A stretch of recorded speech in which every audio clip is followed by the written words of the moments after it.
화려한 조명이 감싸는 서울의 밤, 그 중심에 우뚝 솟은 더 로열 호텔. 이곳은 대한민국 상류층의 사교장이자 완벽한 서비스의 상징입니다. 그리고 이 거대한 제국을 다스리는 여제, 박지영 대표. 그녀는 업계에서 철의 여인으로 통합니다. 40대 후반이라는 나이가 믿기지 않는 우아함, 임원회의를 주도하는 냉철한 카리스마, 티끌 하나 용납하지 않는 완벽주의. 그녀의 손을 거친 모든 사업은 성공했고 그녀의 인생에 실패라는 단어는 존재하지 않는 것처럼 보였습니다. 하지만 신은 공평하다고 했던가요? 완벽해 보이는 그녀의 삶에도 치명적인 균열이 있었습니다. 호텔 펜트하우스가 아닌 그녀의 실제 집, 서울 한남동의 대저택 문을 열고 들어가는 순간 여제는 그저 무기력한 어머니로 전락합니다. 바로 그녀의 두 딸, 이란성 쌍둥이 유나와 미나 때문입니다. 아이들은 똑똑했습니다. 하지만 그 똑똑함을 공부가 아닌 엄마를 골탕 먹이는 데 쓰고 있었죠. 국제학교에 다니는 쌍둥이의 성적표는 화려했습니다.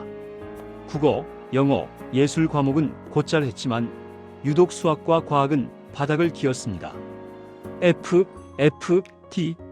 성적표를 받아든 박지영 대표의 손이 부들부들 떨리는 건 이제 일상이었습니다. 돈이 부족하니? 지원이 부족해? 박 대표가 할 수 있는 건 돈을 쓰는 것뿐이었습니다. 바로 강남의 스타 강사, 미국 아이비리그 출신의 고액 과외 선생, 심지어 대학 교수까지 초빙했습니다. 하지만 결과는 늘 참담했습니다. 일주일 전 마지막으로 왔던 서울대 출신 물리 선생님은 수업 30분 만에 울면서 뛰쳐나갔습니다. 대표님, 죄송합니다. 위약금은 다 물어내겠습니다. 하지만 이댁 따님들은 제가 감당할 수 있는 수준이 아닙니다. 알고 보니 유나와 미나가 선생님의 가방에 살아있는 개구리를 넣어두었던 겁니다. 박 대표는 텅 빈 거실 소파에 주저앉았습니다. 수천 명의 직원을 부리는 내가 고작 17살짜리 딸들을 통제하지 못하다니. 창밖으로 보이는 서울의 야경이 그날따라 유독 차갑게 느껴졌습니다. 계절이 바뀌어 초여름이 시작되던 어느 날 오후였습니다. 박 대표가 출근한 저택에는 정적만이 감돌고 있었죠. 정원관리용역업체에서 나온 24살 청년 김서준이 땀을 뻘뻘 흘리며 향나무를 다듬고 있었습니다. 낡은 작업복에 흙 묻은 운동화. 그는 그저 스쳐 지나가는 수많은 일용직 노동자 중 한 명일 뿐이었습니다. 그때 2층 테라스 창문이 거칠게 열렸습니다. 아, 진짜 짜증나. 이 공을 여기서 떨어뜨리면 몇 초 뒤에 닿는지를 내가 왜 알아야 하냐고. 야, 시끄러워. 나도 몰라. 그냥 대충 찍어. 유나와 미나였습니다. 내일 있을 물리 쪽지 시험 때문에 억지로 책을 펴긴 했지만 도무지 이해가 되지 않아 서로에게 화풀이를 하고 있었던 거죠. 정원에서 묵묵히 일하던 서준은 그 소리를 듣고 피식 웃음을 터뜨렸습니다. 그리고 혼잣말을 했죠. 높이가 5m니까 중력 가속도 9.8로면 대충 1초지. 잠시 후 머리를 식히러 정원으로 나온 쌍둥이가 서준과 마주쳤습니다. 서준은 정원 호스로 잔디에 물을 뿌리고 있었는데 그 물줄기가 햇빛을 받아 반짝이며 아름다운 곡선을 그리고 있었습니다. 심심했던 유나가 시비를 걸듯 말을 걸었습니다. 아저씨, 물장난해요? 더워 죽겠는데 우리한테도 좀 뿌려봐요. 서준은 사람 좋은 미소를 지으며 호스의 입구를 살짝 눌렀습니다. 물줄기가 더 높고 멀리 뻗어나갔습니다. 물장난이 아니라 이것도 다 과학입니다. 아가씨들. 뭐래? 물 뿌리는 게 무슨 과학이야? 잘 보세요. 제가 호스 입구를 누르면 물의 속도가 빨라지죠. 그리고 각도를 45도로 맞추면 물이 가장 멀리 날아갑니다. 아까 위에서 싸우시던 자유낙하랑 포물선 운동이 바로 여기 다 들어있거든요. 아이들의 눈이 동그라해졌습니다. 교과서에 나오는 지루한 공식인 줄 알았던 물리, 법칙이 눈앞의 물줄기 속에 살아있다는 말이 신기했기 때문입니다. 거짓말? 그게 어떻게 똑같아요? 미나가 의심스럽다는 듯 묻자 서준은 바닥에 쭈그리고 앉아 나뭇가지 하나를 집어들었습니다. 자, 여기 흙바닥을 칠판이라고 생각해봐요. 서준은 젖은 흙 위에 그림을 그리기 시작했습니다. 복잡한 수식 대신 호스에서 나가는 물방울 그림을 그렸습니다. 물방울이 날아갈 때 지구는 밑에서 계속 당기죠. 그게 중력이에요. 근데 물방울은 앞으로 가고 싶어 하잖아요. 그 힘이랑 중력이랑 싸우면서 이렇게 휘어지는 거예요. 이걸 숫자로만 바꾸면, 놀랍게도 서준의 설명은 단 10분 만에 끝났습니다. 학교 선생님이 한 달 동안 가르쳐도 이해 못했던 개념이 정원사, 오빠의 흙바닥 그림 몇 개로 머릿속에 쏙 들어온 겁니다. 대박! 뭐야? 아저씨 정체가 뭐예요? 유나가 입을 다물지 못했습니다. 서준은 씩 웃으며 다시 호스를 잡았습니다. 정체는 무슨? 시간당 10,000원 받는 정원사입니다. 자, 이제 들어가서 공부하세요. 들키면 저 혼납니다. 그날 이후 더 로열 저택에서는 은밀한 거래가 시작되었습니다. 오빠, 이거 수학 문제 하나만 더 풀어줘요. 네? 안 된다니까요. 저 오늘 정원수 5그루 다듬어야 퇴근해요. 우리가 다듬은 척 나뭇잎 치워줄게요. 제발요.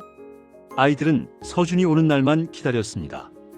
서준은 쉬는 시간 10분, 점심시간 20분을 쪼개 아이들의 과외 선생님이 되어주었습니다. 그의 교수법은 파격적이었습니다.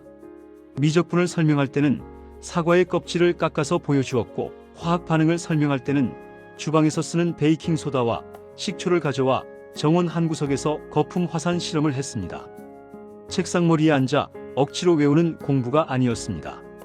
아이들에게 공부는 놀이가 되었고, 서준은 선생님이 아니라 함께 노는 똑똑한 동네 형이 되어주었습니다.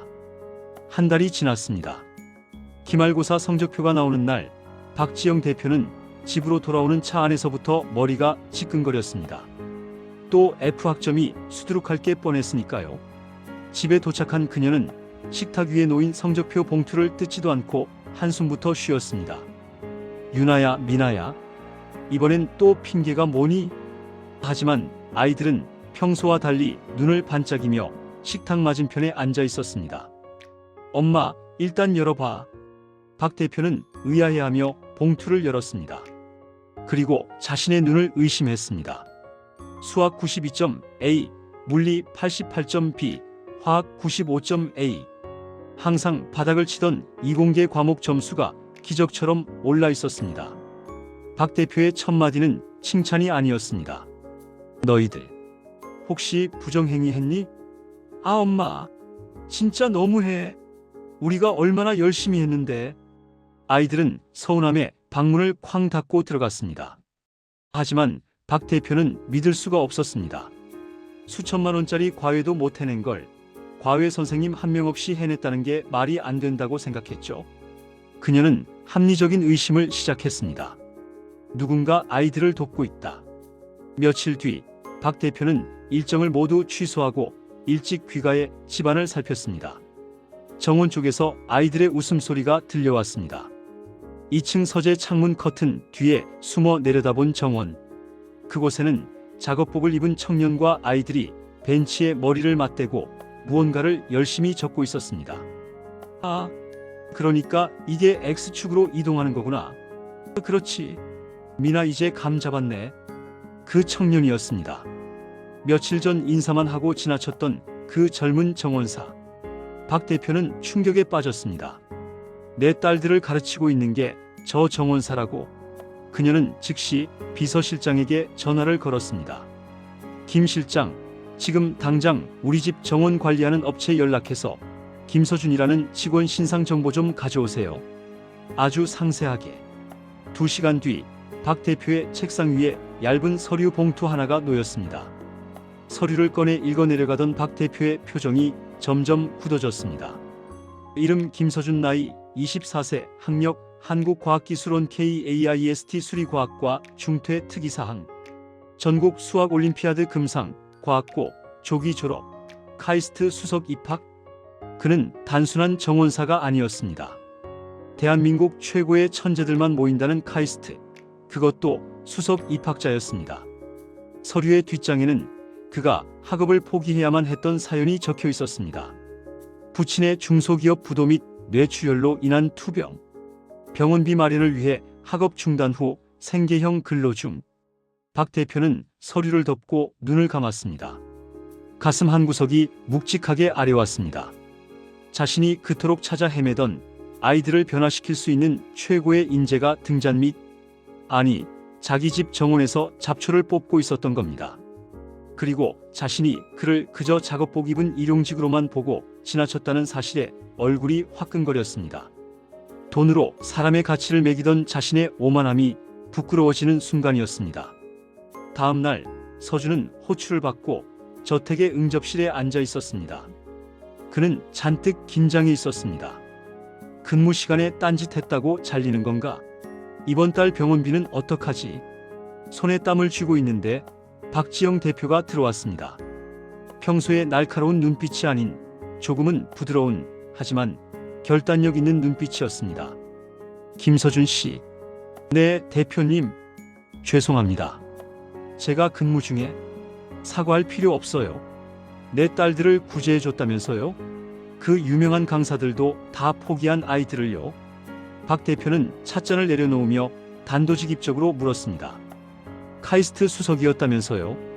왜 학교를 그만뒀습니까? 서준은 당황했지만 솔직하게 대답했습니다. 공부 사치였습니다.